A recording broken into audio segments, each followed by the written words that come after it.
Hey guys, and welcome back to my channel. So for this week I decided that I should not eat any sugar for a week.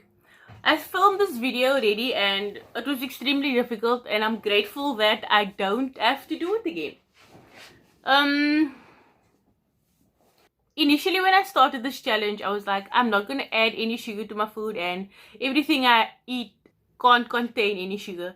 But then as the days went on, like even on the first day, I read the back of the oats box and there was like sugar in it already. Sugar that I won't be able to taste. Sugar that you won't even be able to taste. So basically this just turned into me not adding any sugar to things and not consuming something that has a big amount of sugar in it already. I hope you enjoy the video of me torturing myself. It was extremely rough and I would not want to do it again, and I didn't think it would be this difficult. Hey guys, so for breakfast today I'm going to be making me some oats. Here is 0.6 grams of sugar in it, but I'm not going to be tasting it, so I'm just going to eat it because otherwise I'm going to be having nothing for breakfast. So I'm going to taste it out.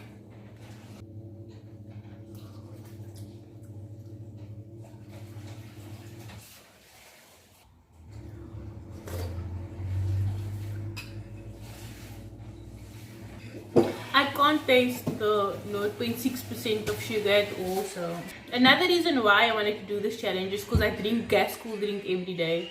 Every day of my life, literally every day, I drink gas cool drink. If it's not a chai, if it's Coke, if it's not Coke, it's Spa Latte. If it's not Spa Latte, it's some other form of cool drink. So for the duration of the challenge, I'm obviously going to have to drink water because it's the only liquid that does not have sugar in it at all.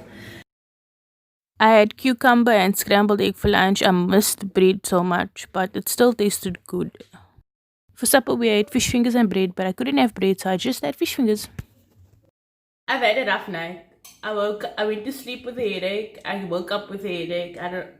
There must be a reason for that, and the reason must be that I didn't eat any sugar. This morning for breakfast, I made myself wheat bix. It's just dry wheat bix. I didn't even add any milk to it. I'm basically just eating to fill myself up at this point and not for the enjoyment thereof. The wheat bix has 1.2 grams of sugar per serving, and I'm not even going to taste that sugar, so it's like wasted sugar. I'm putting sugar in my body and I don't need to put sugar in my body right now because I'm not going to taste it. There's nothing I can do about that, and I'm definitely not going to starve myself. So otherwise I'd be eating nothing every day because everything has sugar in it. I can't eat bread, which is very, very difficult for me because bread is a big part of my diet, of what I eat in the day. I literally eat bread for lunch and then as a snack, and then I eat supper. And sometimes I eat bread with my supper. Like if we're having fish and chips for supper, then I'd eat bread with the fish and chips. If we're having burgers, I'd eat bread with a burger patty, you know. So I came up with a great idea last night to make my own bread. I'm going to be using flour, yeast, and salt and water. I'm going to be using water for the bread, so I can at least have something that fills me up. I'm having this problem where I can't eat anything because everything has sugar in it. So I'm hungry and I'm not eating any sugar. And that's just a combination that's not going to work out for me. So I came up with an alternative. So this is how my bread turned out. I'm pretty proud of myself. I had scrambled egg with cucumber and my bread for lunch. For supper, I had canned fish. For breakfast, I had coffee and oats. Coffee was disgusting. I had steak and carrots for lunch, and I had to make bread again because everyone was eating my bread. I just had chicken curry for supper. There's nothing more I want in this world than a cup of coffee.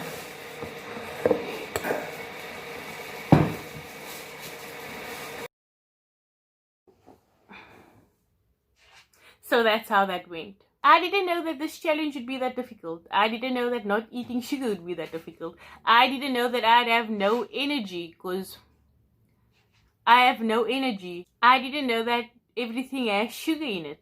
Basically what this week taught me is that everything has sugar in it, and even things that you think don't have sugar in it has sugar in it.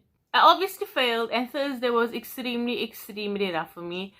There was cool drink all over the house. Everything was just all over the house, and it came to a point where I wasn't even just craving things with sugar in it, because obviously, as I discovered, everything has sugar in it. It was just the taste of sweetness that I was wanting. And I think that's where my problem is.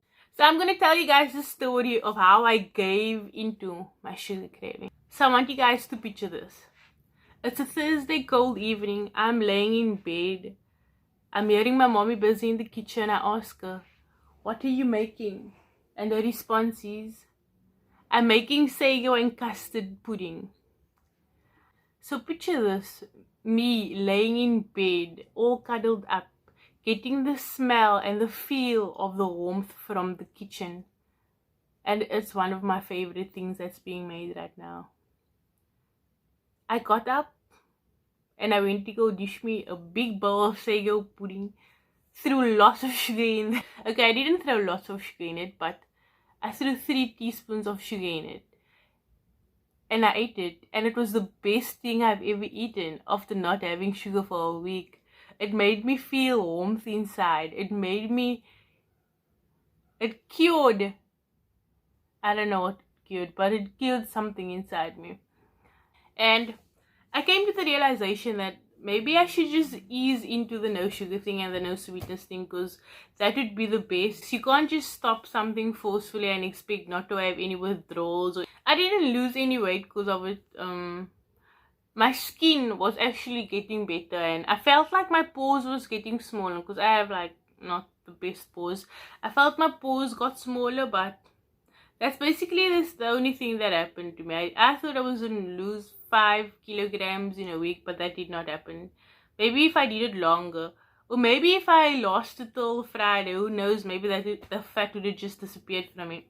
I also get it now when parents are like, my child doesn't eat sugar and they can't have this chips and they can't have that chips, because that really does have an effect on you when you're older. Because I'm literally addicted to sugar now. The only difference between being addicted to sugar and a drug is obviously that drugs are more harmful to your body and more harmful to your mental health, I think. But there's also a difference in that sugar is readily available everywhere. Like, you can go to the shop and get a lollipop and you'll have your fix. Oh, I shouldn't say that. Fix. You can make you a cup of coffee.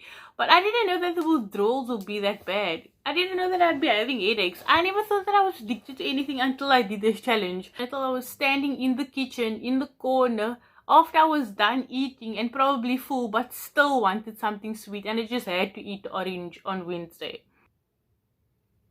Yeah, I think that I'll probably... So, I'm editing my video, and I just wanted to say that I didn't have any fancy sweetness to replace sugar with.